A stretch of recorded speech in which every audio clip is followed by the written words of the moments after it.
Welcome. Today, we're doing a deep dive into a story that's huge, globally speaking, but we're really zooming in right on the Jamaican experience within the Windrush generation history. It's a story about leaving, about building something vital, and then, interestingly, about this complicated return home. It really is. And the sources suggest it's not just a straight line, this history. It helps, I think, to picture it more like designing a big, complex building. You know, you've got your foundations, the walls go up with a lot of effort.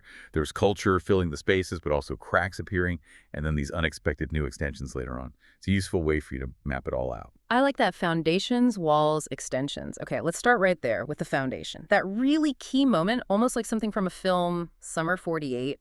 We're talking H&T Empire Windrush pulling into Tilbury Docks June 22nd, over 1,000 Caribbean passengers on board. Exactly. And to get that foundation, you really have to see the stark contrast. Britain, scarred from the war, bomb sites everywhere, industry creaking, needing workers badly.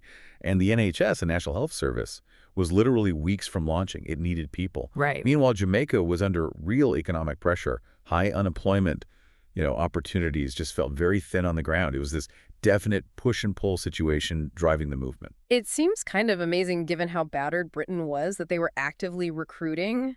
What was the legal basis? What blueprint allowed them entry? Okay, this is the legal footing. Yeah. The absolute cornerstone. It was the British Nationality Act of 1948. And the crucial thing here is that this act legally defined Jamaicans as citizens of the United Kingdom and colonies. Ah, so not immigrants as we think of it now. Not at all. Uh-huh. Legally, they were citizens coming home to the mother country as it was framed. Mhm. They had a clear, unrestricted right to live and work in Britain. Okay, so they arrive with that legal guarantee, and their contribution sounds like it was immediate. You called them the scaffolding for rebuilding Britain. What kind of jobs did they step into? Straight into the essential stuff. The sources are clear on this. They became absolutely vital for London's transport buses, trains. They were in the steelworks, the factories, especially up north and in the Midlands. And critically, the brand new NHS. Right, the NHS. Yeah, nurses, admin staff, porters, cleaners, all the roles needed to make this huge new health system actually function. They were, frankly, the hands needed to keep things from falling apart. So foundation laid 1948. Fast forward a bit, 1960s, 70s. The structure starts to rise, families joining the initial arrivals. What were those first walls of Caribbean life built from? Built from community, really, and sheer necessity. As more people came, you saw these vibrant hubs spring up. Birmingham, Bristol, London were key cities. The sources really highlight these cultural cornerstones being established. Churches, social clubs, the shops selling things from home, like Patty's and Callaloo. Essential tastes of home. Exactly. They weren't just shops. They were like these vital, self-created spaces. A refuge, really, from what was often a pretty hostile environment outside. And that resilience, it sparked amazing cultural energy. Notting Hill Carnival starts up, reggae, ska music everywhere, creating this new Black British identity. But like you said with the building analogy, even as it's rising, you can start seeing the cracks. Well, the cracks were there right away, and they were deep, personal. Despite having the legal right to be there, despite doing essential work, the discrimination was systemic. It was devastating. It's those infamous signs. No blacks, no dogs, no Irish. Heartbreakingly common in housing ads. Unbelievable. And jobs. It was economic madness. You had qualified teachers, skilled tradespeople from Kingston, often finding the only work they could get was menial stuff. Right. Literally sometimes sweeping factory floors because the official job ads just, barred them. The system was failing them, and their kids too, often written off by the schools, limiting their chances later on. And then politically, that door, the one that was wide open in 48, it starts to close. Yeah, the timing is critical here. That wide open door starts closing in 1962, the Commonwealth Immigrants Act. Then the rules get much tighter. Just 9 years later, 1971, the Immigration Act. This meant people who were already settled suddenly had to deal with new paperwork, new restrictions. It immediately created this feeling of uncertainty, of shifting ground. The country they were told was home started treating them more like, temporary guests. Right. So moving into the 80s and 90s, you talk about the architecture having two wings, one solidifying in Britain, the other still deeply tied to Jamaica. On the British side, the children of the pioneers, their coming of age, new energy dub poetry, lovers rock, sound systems becoming huge. Definitely. And that Jamaican wing, it remained this crucial anchor, financially and emotionally. Remittances kept flowing back home, money sent back, built houses, supported schools, funded dreams back on the island. That connection stayed strong. Absolutely. So as those original pioneers started to retire, many began this sort of quiet, gradual process of returning, often building on land they'd bought maybe decades before, reconnecting with communities they hadn't really left, in their hearts. But then the whole structure suffers this massive blow in the 2010s. The hostile environment policies. This is where trust just completely collapses. Yeah, this was devastating. These policies were explicitly designed to make life incredibly difficult for anyone without the right documents, Yep. hoping they'd just leave voluntarily. It meant needing strict proof paperwork for everything.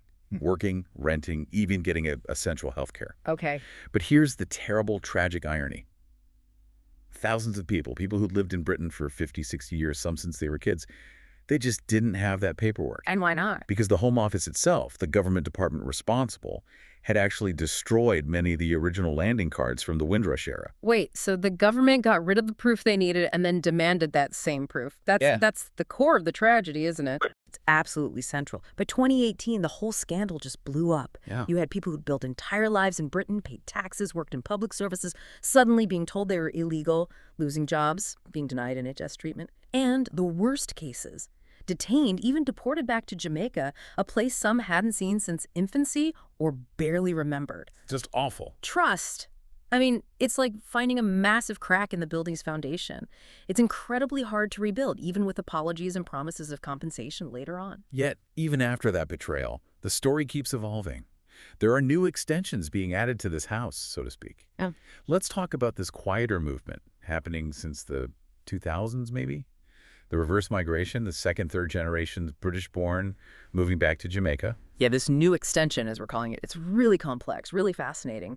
These people returning, their motivations are often deeper than just economics. I mean, yes, some are drawn back by family land or ties, but for many, it's about identity. It's this fundamental wish to finally feel like you belong in a Black majority country, to escape that constant negotiation of race you mentioned. Exactly. Escaping that feeling of always being othered, that constant negotiation they grew up with in Britain. And Jamaica itself has changed too, right? Offering opportunities. For sure. There's growth in areas like real estate, tourism, obviously, but also remote work, digital media, things that weren't really options before. And, of course, there's always the pull of family, sunshine, maybe a slower pace, especially for retirees. So what does that look like, this return?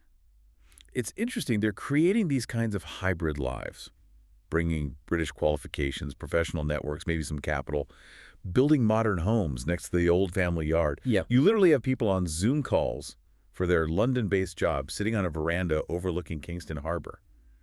It's this blend. Jamaican and British. Completely.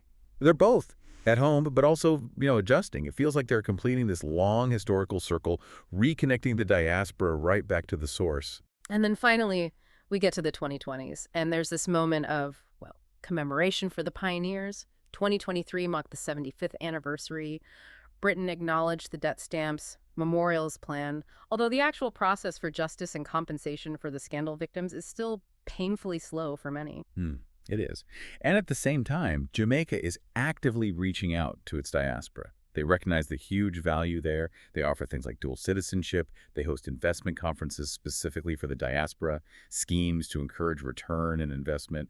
There's a real understanding that their people overseas are a core part of Jamaica's strength permanently. Okay, so pulling it all together using your grand design metaphor, we start with those 1948 legal foundations. Then the walls of culture and labor go up in the 50s, 60s, built with real resilience. Then we navigate those awful structural cracks, the discrimination, culminating in the Windrush scandal. And now we see these modern extensions, the return migration of later generations. It really is an incredible story of survival, contribution, resilience. It truly is.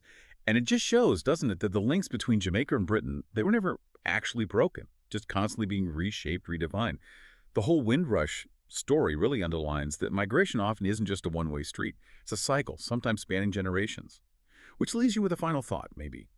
For these second and third generations now moving back to Jamaica, creating these hybrid lives, looking for that final sense of belonging, when does that feeling of being a foreigner or needing to negotiate your place actually end, if ever?